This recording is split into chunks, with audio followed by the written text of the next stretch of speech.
Good morning, Americans. This is your favorite alien here on the morning, soon to be afternoon, since it's 12 noon or 11, on the Sunday, June 19th, 2022. Well, it's a double day today because it's Father's Day and it also happens to be Juneteenth. So, for all you fathers out there from the favorite alien, happy Father's Day. And today's commentary is on Juneteenth, a promise not done, not understood, and not comprehended. Back in June 19th, 1865, General Gordon Granger issued Order Number 3, General Order Number 3, which, like he said in the order, and if you read his order correctly, I'm paraphrasing it here, he said that this was an order that comes at the bequest alongside the executive proclamation, the Emancipation Proclamation, an executive proclamation done by the executive to free the slaves of Texas. And he further on that order, if you look at it closely, said that all African Americans, or Negroes, or slaves as they were called at that time, were to stay where they were, not to bombard any United States military posts that were coming in for Reconstruction Union forts, or go in their cities and live vagrantly. That wasn't what he had in mind there. But to stay where they are with their former owners and to establish wages to keep on doing what you were doing. Okay? Can you imagine what the slave master should have done then? Oh man, there's more expense to this now. Yeah, okay. But that's what the order was. And like I told you in my other video, the Emancipation Proclamation was not an executive order, and there's a difference between the two. If you don't understand that, then you don't understand your system. So it had no teeth. The only teeth you had was a General Order Number 3 that only affected Texas.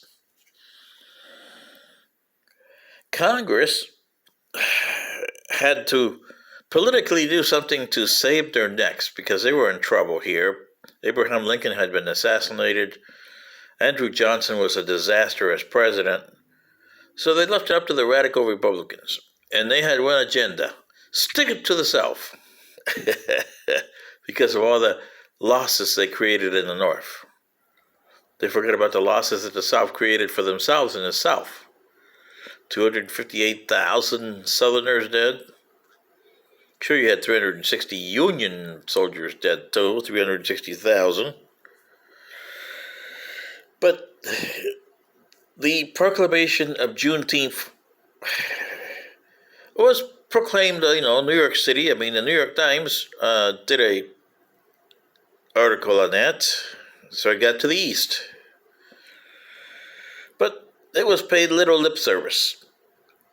Congress decided to do the 13th Amendment there. And the 13th Amendment states that slavery is hereby abolished. Okay. Now that's a legislative move, never sanctioned by either the executive or the judiciary. This is the problem with your system. You can't do it this way. The judiciary had the Dred Scott decision out there. The executive had issued an Emancipation Proclamation and never followed it up with an executive order. They should have. And Congress comes up with the 13th Amendment. Now, in the 13th Amendment, it says that there'll be no slavery, no indentured servitude unless you committed a crime against society, in which case indentured servitude would be allowed. Supreme Courts after 1865, between 1865 and 1900, interpreted this to mean indentured servants. Some of the former slave owners who did the plantation for money, and for the next 25 years, some of them with the plantation made a little money, not as big profits as they used to before the Civil War, but they made enough to get by the people that used to be their slaves with, how would you say, allegiance or something that bound them together, stayed as servants. And they were paid minimum wages. Well, they were kind of indentured servants to a certain extent, but they were not slaves. They were free, but they couldn't go anywhere because of the situation that the United States created by not integrating them into a society. And you see movies about this. Driving Miss Daisy is one of them. Do you understand the movie? No. Most of you just saw the movie and forgot about it. Oh, it's just a movie about a black guy driving a old lady down the road in the 1940s or 30s. Yeah. Mm-hmm. You missed the entire thing of Driving Miss Daisy. And there was a lot more movies done about that. Heck, even in the program Jack Benny, he had Rochester. And Rochester was like an indigent servant in servitude to him. He was his driver and his everything.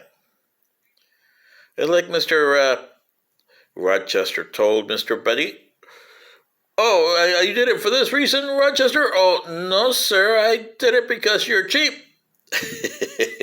Yeah. See what I mean, Americans? What you did is you forgot to integrate the African Americans and later people. So now you got a society that's not integrated. It's so disastrous that you get divisions all over the place. I think you passed the window of correcting everything here.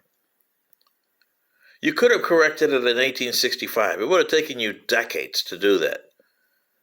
Integrating the African American. What does integration mean? It means accepting him to the culture at the time, American culture.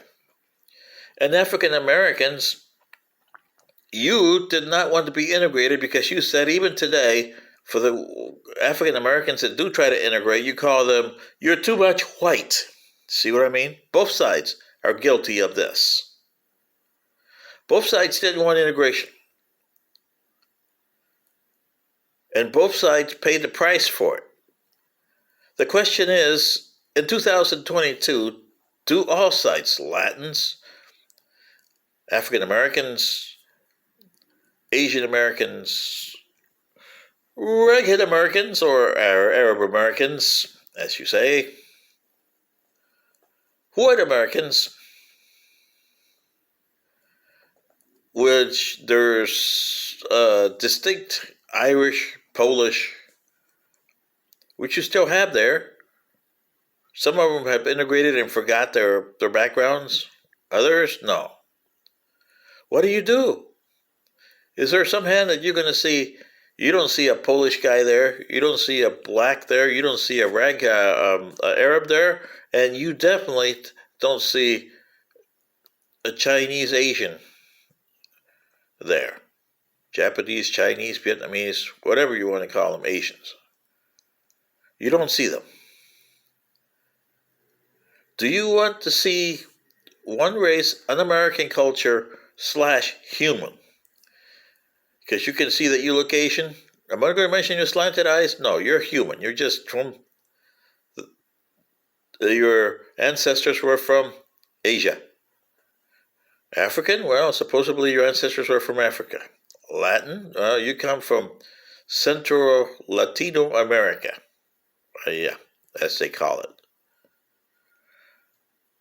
And what are you going to do with the new problems that you got? Gender issues. The she-he's, the she-he's, the he-she's, and the what's-its. What are you going to do with them? What are you going to do with the new ones that come in? The neutral genders that will come in after that. There'll be some of those. Every society has them. Because they'll be developed by science. Your problem is your technology has evolved faster than your social structure. And until you get your social structure compatible with your technology, you don't have a race, you don't have a society, and you definitely don't have a nation. This is your favorite alien for Juneteenth saying, it's up to you Americans, whatever you want. Destruction is around the corner. Are you willing to pass to the destruction and go down the cliff?